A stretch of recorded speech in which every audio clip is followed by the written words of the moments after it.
All right, good morning, agents. We've gotten some reports of inflammation in the lumbar region, so today the boss has asked me to brief you all on acetylsalicylic acid. It's a compound you might be seeing in the bloodstream soon.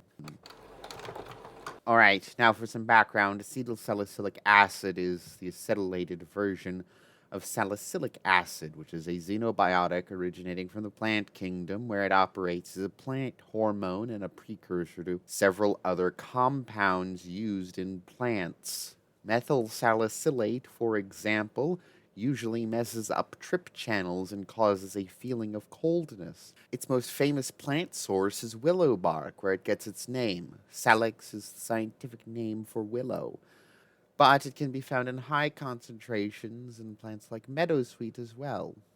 Like I said, it's a general plant hormone, so you can find a little bit of it in pretty much any plant. So, how do plants make it? Well, they start out with using phosphorynyl pyruvate, which we're all familiar with from glycolysis, and erythrose 4-phosphate, which comes out of the Calvin cycle, a cycle specific to plants. Those go on to make shikimate. Shikimate goes on to be oxidized into charismate. Charismate goes on to make salicylic acid via two primary pathways. The ICS, or isocharismate synthase pathway, which was discovered in bacteria, specifically the Pseudomonas genus. The second one is the phenylalanine ammonia lyase pathway. That one has been more elucidated, so that's the one we'll focus on. So to start with the phenylalanine ammonia lyase pathway, we start with phenylalanine, which comes from charismate in plants. If you'd like to see how they do that, please review the supplemental material. However, the first step is phenylalanine is deaminated by phenylalanine ammonia lyase, where the pathway gets its name, into tranexamic acid. Another famous plant compound known for its antimicrobial properties, its effects on plant growth, and powering the North American fall. Then, tranexamic acid is decarboxylated and oxidized into benzoic acid via abnormal inflorescence meristem 1 protein. The protein was recently discovered, so there isn't a structure available for it yet. Then, benzoic acid is hydroxylated into salicylic acid via the action of a benzoic acid 2 hydroxylase, which is likely one of your cousins in the plant kingdom, a plant P450. Unfortunately, its exact structure and identity have not been elucidated. Shown on the slide is one of its relatives, phenylalanine hydroxylase, which turns phenylalanine into tyrosine.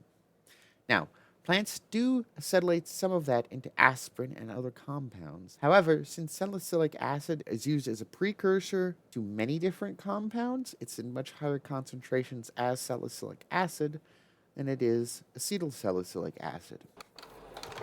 And humans realized about 120 years ago that you could take that salicylic acid, acetylate it with acetic anhydride to make it easier on the stomach.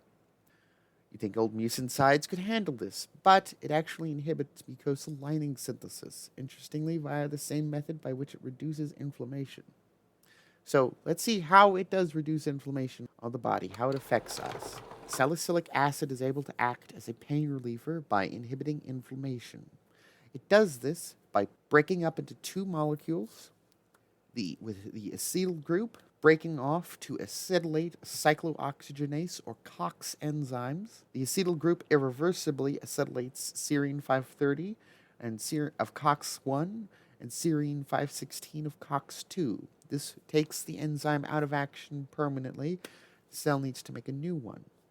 In addition to that, the salicylate portion inhibits the transcription of the gene that makes COX-2 by interfering with the binding of transcription factors, specifically the CCAAT enhancer binding protein beta to the COX-2 promoter, meaning that it is more difficult for the cell to make a new one. Now, why does this reduce inflammation? Well, cyclooxygenases convert arachidonic acid into prostaglandins. You can see here where the oxygen was inserted to make the endoperoxide, hence cyclooxygenase. These prostaglandins act as signaling molecules for inflammation, so by inhibiting their production, aspirin inhibits inflammation. Prostaglandins also aid in mucosal lining synthesis and several other processes throughout the body, so by inhibiting production, It also breaks down mucosa lining. Now, aspirin targets both COX-1 and COX-2. COX-1 is constitutive, meaning that it is on all the time, making a certain basal amount of prostaglandin H2 to keep systems functioning throughout the body.